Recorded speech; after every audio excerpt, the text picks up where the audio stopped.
साथियों, मेरे YouTube मंच सच्ची बातें खरी खरी में आपका स्वागत है, अभिनंदन है और वंदन है। मैं राजेश पटेल। साथियों, इमारत चाहे कितनी भी ऊंची क्यों न बन जाए, लेकिन उसमें नींव के जो पत्थर होते हैं, जो नींव की ईंट होती है, उन्हीं की महत्वपूर्ण भूमिका होती है। उसी के ऊपर पूरी इमारत का, टावर का आधार होता है, बोझ होता है और उसका भविष्य टिका होता है। लेकिन यहाँ इमारत की जो सबसे नीचे वाली नींव की ईंट है, उसको भुला दिया गया। खैर, चुनाव है तो चुनाव में तो बहुत सारे लोगों को याद किया जाता है, लेकिन ये चुनावी हो जाता है। यदि इसके पहले से ही उस नींव की ईंट की पूजा की जाती हो रही हो तो बात अलग है, तब तो लगता है कि श्रद्धा है। लेकिन चुनाव के समय तो चुनावी मौसम है, तो सब कुछ चुनावी रूप से ही गिना जाएगा, चुनावी दृष्टिकोण से ही देखा जाएगा। साथियों, मैं बात कर रहा हूं कार सेवकों की। राम मंदिर आंदोलन में जितने भी प्रकार के आंदोलन हुए या उसकी जो जो कड़ियाँ थी, जन जागरण और बाबरी मस्जिद और कथित रूप से जो बाबरी मस्जिद थी उसका विध्वंसीकरण, उसके बाद शिला पूजन, क्या तमाम प्रक्रिया के दौर से ये आंदोलन गुजरा है। तो उसमें जो जो लोग, आम लोग लगे थे, उनको भारतीय जनता पार्टी की 10 साल की सरकार ने कभी नहीं पूछा। आज चुनाव का मौसम है, सरकार संकट में है, तो वो कार सेवक याद आ रहे हैं। बरास्ते आरएसएस, राष्ट्रीय स्वयं सेवक संघ के माध्यम से उनको सम्मानित करने की योजना है। इसकी शुरुआत मिर्जापुर जिले में जमालपुर ब्लॉक से हो रही है। जमालपुर ब्लॉक के सभागार में 7 मार्च को, शिवरात्रि के एक दिन पहले 7 मार्च को क्षेत्र के, जमालपुर ब्लॉक के क्षेत्र के जितने कार सेवक हैं, ज्ञात कार सेवक हैं, उनको बुलाया जा रहा है और उनको बाकायदे सम्मानित किया जाएगा। ये कार्यक्रम बाकायदा राष्ट्रीय स्वयं सेवक संघ के बैनर तले किया जा रहा है। हालांकि राष्ट्रीय स्वयं सेवक संघ के जो जिला कार्यवाह हैं राम बालक जी, उनका कुछ और कहना है। आप पहले उनकी बातों को सुन लीजिए। मैं राम बालक, जिला कार्यवाह, राष्ट्रीय स्वयं सेवक संघ, जिला चुनार, आप सभी को सादर अवगत कराना है कि जिले के प्रचार विभाग द्वारा आदरणीय श्री सुरेंद्र जी के संयोजकत्व में जमालपुर खंड के कार्यसेवकों का सम्मान समारोह आयोजित है। यह कार्यक्रम दिनांक 7 मार्च 2024 दिन बृहस्पतिवार को दिन के 10 बजे जमालपुर ब्लॉक के ब्लॉक सभागार कार्यालय में रहेगा। इस कार्यक्रम में जमालपुर खंड के एक 50 की संख्या में कारसेवक बंधु उपस्थित रहेंगे। इन्हीं कारसेवक बंधुओं के संघर्ष के कारण एक 500 वर्षों का कलंकित इतिहास समाप्त हो पाया और उन्हीं के प्रयास का यह फल रहा कि एक मजबूत बनाई हुई नींव पर ही भव्य राम मंदिर का निर्माण हुआ, जिसको 22 जनवरी 2024 को संपूर्ण विश्व ने देखा। साथियों, ब्लॉक के जितने कारसेवकों की सूची सम्मान के लिए बनाई गई है, उसमें कई तो अब नहीं है इस दुनिया में, और जो हैं उनमें भी कई को भुला दिया गया है। इस समय जो लोग भारतीय जनता पार्टी छोड़ चुके हैं, उनको भुला दिया गया है। यानी कुल मिला के ये चुनावी कार्यक्रम होने जा रहा है एक बूम बनाने के लिए कि नहीं, कारसेवकों को याद किया गया, उनके मन में फिर से एक बार वो वाली पहले वाली राम लहर पैदा करने की कोशिश की जा रही है। साथियों, मैं पहले बता देता हूं सबके नाम, आप लोग नाम सुन लीजिए, उसके बाद खुद क्लियर हो जाएगा कि किसको बुलाया गया है, किसको नहीं बुलाया गया है। और एक बहुत महत्वपूर्ण कड़ी मैं बताऊंगा आपको कि उसको छोड़ दिया गया है हो सकता है कि ये वीडियो देखने के बाद आयोजकों को ध्यान आए और उस परिवार को भी बुलाए जिसके घर का सदस्य कार सेवा के लिए गया, जिस दिन जब गोली चली थी, गया, आज तक नहीं लौटा, लापता है। उसके बारे में आज तक कुछ भी नहीं पता। कम से कम वो नहीं है तो उसके परिवार वालों को बुला के सम्मानित किया जाता तो कुछ तो संतोष होता कि चलो जिस काम के लिए हम गए थे थोड़ा उसका सम्मान मिल रहा है। पहले आप नाम सुन लीजिए। जमालपुर ब्लॉक के पसही के पुष्प शंकर पांडे, बहुआर के धर्मराज सिंह, बहुआर के ही पूर्णेंदु मिश्र, जलालपुर के राम प्रसाद मिश्र, हमीदपुर के राम प्रवेश बिहार, चौबेपुर के जवाहिर तिवारी, सिमरा के शिव प्रसाद, चौकिया के मोती सिंह, भाईपुर के अरुण सिंह, मनौर के जयप्रकाश सिंह, सिरवा के जयप्रकाश मिश्र, सिरवा के रमेश गुप्ता, सिरवा के ही घूरे, भुईली के राजेंद्र, हाजीपुर के कृपाशंकर पांडे, बिक्सी के हबीब, एक मुसलमान कार सेवक का भी नाम है, बिक्सी के निवासी हैं हबीब। ये पहले से ही भारतीय जनता पार्टी के साथ रहे हैं। जुड़ुई से त्रिभुवन मौर्य, जसवा से रामचरण मौर्य, डीह से श्यामलाल, डीह से ही राम सकल, डोमरी से विनोद सिंह, मठना से हजारी सिंह, सिरवा से अमरेश द्विवेदी, धुबही से शेषनाथ यादव, धुबही से हरशंकर यादव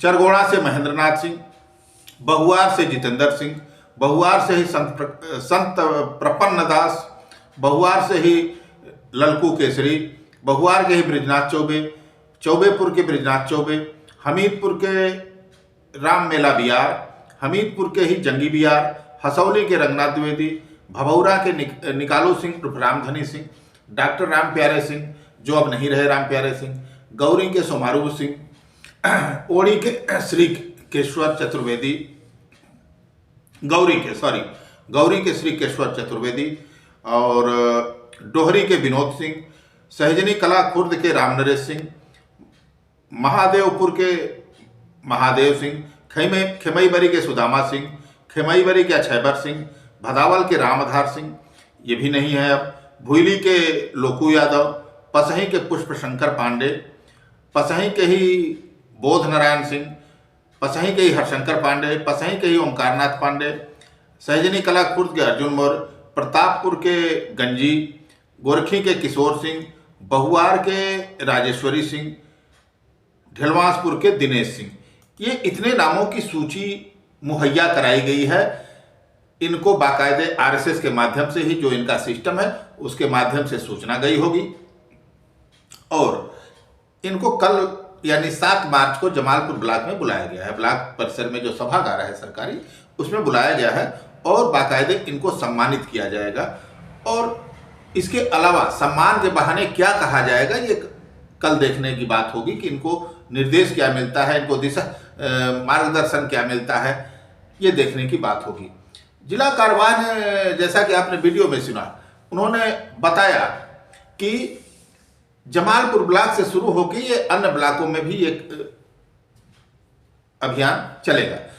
हो सकता है कि प्रदेश व्यापी हो जाए, यह भी संभव है कि देशव्यापी। आरएसएस के पास इतना संसाधन है, इतना उसका सांगठनिक दृष्टिकोण से आरएसएस इतना मजबूत है कि वो एक ही दिन में पूरे देश में इस तरह के कार्यक्रम को आयोजित कर सकता है। कार सेवकों में फिर से राम मंदिर आंदोलन की तरह जज्बा, जोश, हालांकि अब वो उम्र नहीं रही, लेकिन जगाने की कोशिश की जा रही है। हाँ, एक चीज और, इसमें इस सूची में तमाम वो लोग भी शामिल हैं जो ब्राह्मण होने के नाते सिर्फ कलश का पूजन कराए थे। कार सेवा से उनका कोई लेना देना नहीं है, सिर्फ कलश का, जिस गांव में कलश पूजन हुआ, शिला पूजन हुआ था, उस गांव में शिला का पूजन इन लोगों ने कराया, शिलाओं का। ऐसे तमाम लोग हैं। कई लोगों ने फोन करके बताया कि खुद बताया कि हम तो केवल पूजा कराए थे, इसे मेरा नाम आ गया, चलिए कोई बात नहीं है। तो हालांकि कुल मिला के आरएसएस अपने हिसाब से कार्यक्रम ठीक कर रही है, लेकिन कोई भी कार्यक्रम होता है तो उसकी आलोचना समालोचना होनी ही चाहिए और होती भी है। तो इसके दो पहलू हैं। एक पहलू कि चुनावी मौसम में फिर से गांव-गांव में वही लहर पैदा करना। हालांकि इसके लिए कई अन्य कार्यक्रम भी भारतीय जनता पार्टी द्वारा किए जा रहे हैं, जिसमें उसको आशा से ज़्यादा सफलता भी मिल रही है, लेकिन ये कार्यक्रम कुछ अलग तरीके का है। और जमालपुर इसलिए खास है, जमालपुर का यह कार्यक्रम, कि जमालपुर से ही आरएसएस ने इसकी शुरुआत करने का मन बनाया है। ये सौभाग्य जमालपुर को मिला है कि राष्ट्रीय स्वयंसेवक संघ का कोई भी कार्यक्रम जमालपुर से पहली बार शुरू होने जा रहा है। उम्मीद करते हैं कि राष्ट्रीय स्वयंसेवक संघ अपने इस कार्यक्रम में सफल होगा। साथियों, मैंने कहा था कि मैं उस परिवार के बारे में भी बताऊंगा जिसका एक सदस्य कार सेवा के लिए अयोध्या गया और आज तक नहीं लौटा। क्या बीत रही होगी उसके परिवार पर। उसकी बूढ़ी माँ है, उसकी पत्नी भी है जो अब बूढ़ी हो चुकी है, दोनों कैसे चल रहे हैं, बच्चे हैं, इन पर किसी का ध्यान नहीं गया। मैं आपको बता देता हूं कि जमालपुर ग्राम पंचायत के ही कल्लू साव व प्यारी देवी के आंगन में 1957 में अमरनाथ गुप्ता का जन्म हुआ था। वो बचपन से ही बाल्यावस्था, अमरनाथ गुप्ता जो है बाल्यावस्था से ही धार्मिक प्रवृत्ति के थे। इंटरमीडिएट की शिक्षा ग्रहण करने के बाद इनकी शादी चंद्रावती देवी से हो गई, जिन्हें एक पुत्र अतुल कुमार और 3 पुत्रियां हैं। मात्र 27 वर्ष की अवस्था में ही 1984 में राम मंदिर आंदोलन से जुड़ गए थे और 1990 में राम मंदिर आंदोलन में भाग लेने गए कार सेवकों के साथ, जो अब तक नहीं लौटे। उसी समय जो कहा जाता है मुलायम सिंह यादव ने कार सेवकों पर गोली चलवाई थी, तमाम लोग, बोला जाता है सरयू का पानी लाल हो गया था खून से। तो उसी दौर में, उसी आंदोलन में ये अमरनाथ गुप्ता भी अयोध्या गए थे, आज तक नहीं लौटे। उनके घर वालों, उनकी पत्नी चंद्रावती देवी और माँ प्यारी देवी की आंखें उनके इंतजार में पथरा सी गई हैं। आज तक इनका कहना है कि कोई भी इनसे मिलने नहीं आया। इस बाबत कई बार स्थानीय मीडिया में खबरें भी छपी, इसके बावजूद न तो आरएसएस का और न ही भारतीय जनता पार्टी का कोई भी पदाधिकारी, कार्यकर्ता इस परिवार से मिलने नहीं गया, हालचाल लेने नहीं गया। हालांकि इनकी पत्नी और माँ ये कह के संतोष कर लेते हैं कि राम की सेवा में गए थे और राम के बन के रह गए, राम में ही विलीन हो गए। ये कह के उनकी पत्नी और उनकी माँ समय बिता रही हैं, खुद को सांत्वना दे रही हैं, ढाढ़स दे रही। ऐसे भी परिवारों की सुध लेनी चाहिए, जिनकी कुर्बानी के बदौलत आज भारतीय जनता पार्टी अपने उत्कर्ष के चरम पर है, 10 साल से सत्ता में है लगातार और तूती बोल रही है, देश ही नहीं विश्व की सबसे बड़ी पार्टी बन चुकी है। लेकिन इस तरह के परिवारों की सुध नहीं ले रही, ये दुख की बात है। ऐसे लोगों के साथ जब तक पार्टी का या राष्ट्रीय स्वयंसेवक संघ का सकारात्मक रवैया नहीं होगा, किसी भी तरह का सम्मान मुनासिब नहीं लगेगा। आज बस इतना ही, मिलेंगे अगली कड़ी में किसी अन्य चर्चा के साथ। तब तक के लिए प्रणाम। हाँ, जमालपुर के लिए मैं खुद जमालपुर का, इसलिए गौरवान्वित महसूस कर रहा हूँ कि राष्ट्रीय स्वयंसेवक संघ ने अपने इस कारसेवकों के सम्मान के इस कार्यक्रम की शुरुआत करने के लिए जमालपुर को ही चुना। इसके लिए आरएसएस को भी धन्यवाद और आभार। प्रणाम।